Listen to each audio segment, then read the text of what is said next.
வணக்க நண்பர்களே, இது உங்கள் பணத்தை மிச்சப்படுத்துவதும் ஆப்ரலாட் தமிழ் சேனல். தமிழக முதலமைச்சர் திரு விஜய் தலைமையிலான தமிழக வெற்றி கழக அரசின் முதல் நிதிநிலை பட்ஜெட் இன்று தாக்கல் செய்யப்பட்டுள்ளது. இந்த பட்ஜெட்ல வெளியான ஏழை எளிய மக்களுக்கு பயன்படக்கூடிய முத்தான 30 திட்டங்கள் என்னென்ன அப்படிங்கிறது தான் இந்த வீடியோல நம்ம பார்க்க போறோம். வீடியோவை ஸ்கிப் பண்ணாம கடைசி வரைக்குமே பாருங்க.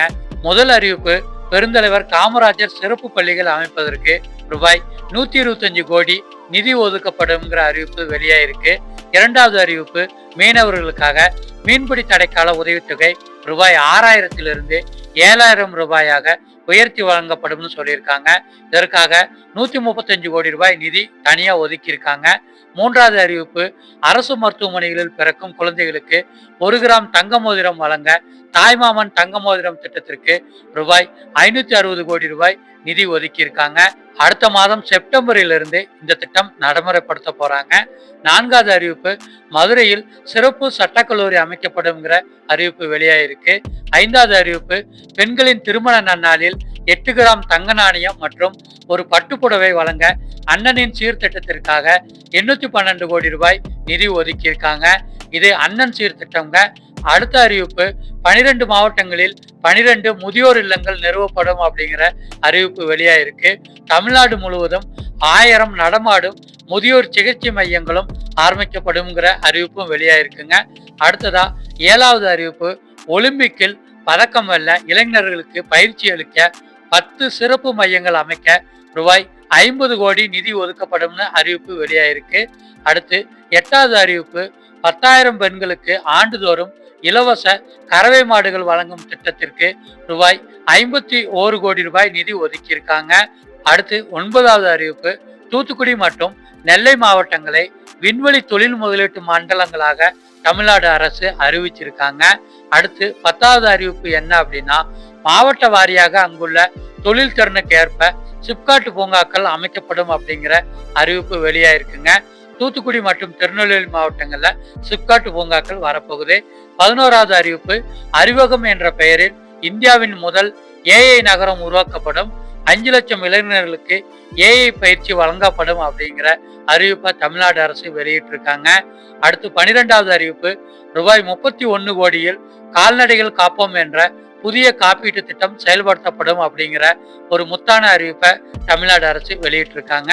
அடுத்ததா 13வது அறிவிப்பு என்ன அப்படின்னா, சுற்றுச்சூழலுக்கு உகந்த பசுமை ஆடை உற்பத்தியை ஊக்குவிக்க திருப்பூர் டெக்ஸ்டைல்ஸ் டெக்னாலஜி சென்டர் அப்படிங்கிற ஒரு திட்டத்தை தமிழ்நாடு அரசு வெளியிட்டிருக்காங்க. அடுத்து 14வது அறிவிப்பு, ரூபாய் 16 கோடி நிதியுடன் தமிழ்நாடு பனை மேம்பாட்டு கழகம் நிறுவப்படும்னு சொல்லியிருக்காங்க. பனை மரங்களுடைய வளர்ச்சி மற்றும் எண்ணிக்கையை இதன் மூலமா உயர்த்துறதா தமிழ்நாடு அரசு சொல்லியிருக்காங்க.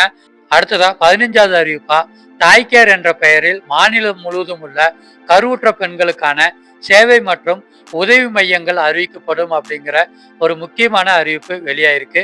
அடுத்து 16வது அறிவிப்பா, மின் வாகனங்களுக்கான 20,000 புதிய சார்ஜிங் நிலையங்கள் புதிதாக ஏற்படுத்தப்படும் அப்படிங்கிற அறிவிப்பு வெளியாயிருக்கு. 17வது அறிவிப்பா, கூவம் அடையாறு ஆறுகளை உலக தரத்தில் மறுசீரமைத்து சென்னையின் புதிய அடையாளமாக மாற்றப்படும் அப்படிங்கிற முக்கியமான அறிவிப்பை வெளியிட்டிருக்காங்க. அடுத்ததா 18வது அறிவிப்பா, குண்டும் குழியுமான சாலைகளை சீரமைக்கும் வகையில் பொதுமக்கள் நம்ம சாலை செயலி மூலமாக புகைப்படம் எடுத்து தகவல் தரலாம் அப்படிங்கிற அறிவிப்பு வெளியாயிருக்குங்க. அடுத்து 19வது அறிவிப்பு என்ன அப்படிங்கிறத பார்த்துடலாம்.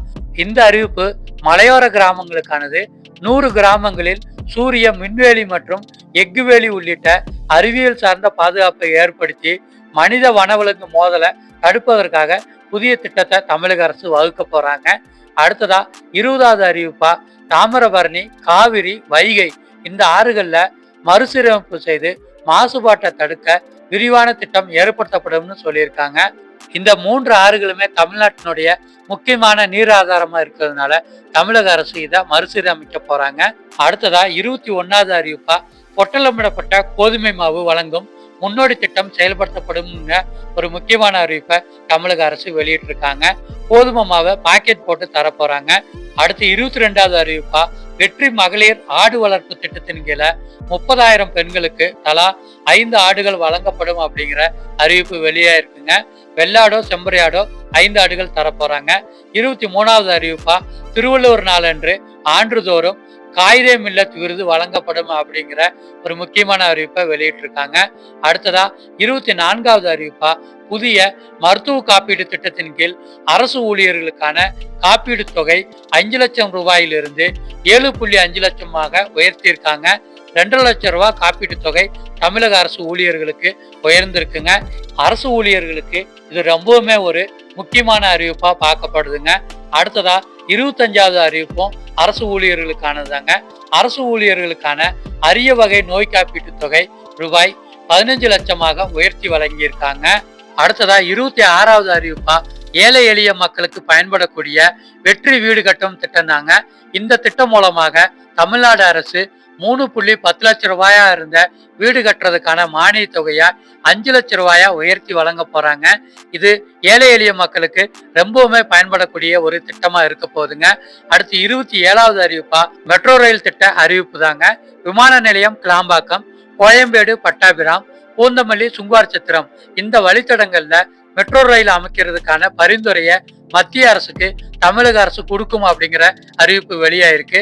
அடுத்து 28வது அறிவிப்பா உள்ளூர் வேலைவாய்ப்பை ஊக்குவிக்க காவிரி, வைகை மற்றும் தாமிரபரணி ஆறுகள்ல நதி சுற்றுலாவை ஊக்குவிக்க தமிழக அரசு ஒரு அறிவிப்பு வெளியிட்டிருக்காங்க. அடுத்ததா 29வது அறிவிப்பா நதி இணைப்பு திட்டம் சம்பந்தமான அறிவிப்பு தாங்க. தென்பெண்ணையாறு, செய்யாறு, தென்பெண்ணையாறு, பாலாறு, தாமிரபரணி, வைப்பாறு இந்த நதிகளை இணைக்கிறதுக்கான விரிவான திட்ட அறிக்கை தயாரிக்கிறதுக்காக ரூபாய் 50 கோடி நிதியை தமிழக அரசு ஒதுக்கி இருக்காங்க. அடுத்து கடைசி 30வது அறிவிப்பு என்ன அப்படின்னா, இந்த அறிவிப்பு தாங்க தமிழக மக்கள் எல்லாருமே ரொம்பவுமே ஆவலா காத்துக்கிட்டு இருந்தாங்க. காவிரி மற்றும் கொள்ளிடம் ஆற்றின் குறுக்கே தடுப்பணைகள் கட்ட விரிவான திட்ட அறிக்கை தயாரிக்கப்படும் அப்படிங்கிற ரொம்பவுமே முக்கியமான அறிவிப்பை தமிழக அரசு வெளியிட்டிருக்காங்க. ஏன்னா நதிநீர் எல்லாமே வீணா கடல்ல கலக்கிறதுனால புதிதாக அணைகள் கட்டணும்ட்டு நிறைய பேர் சொல்லிட்டு இருக்காங்க.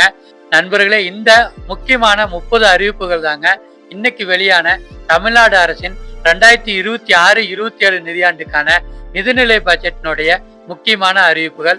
இந்த முக்கியமான அறிவிப்புகள்ல எது உங்களுக்கு ரொம்பவுமே பிடிச்சிருந்துச்சு அப்படின்ட்டு மறக்காம கமெண்ட்ல சொல்லிருங்க.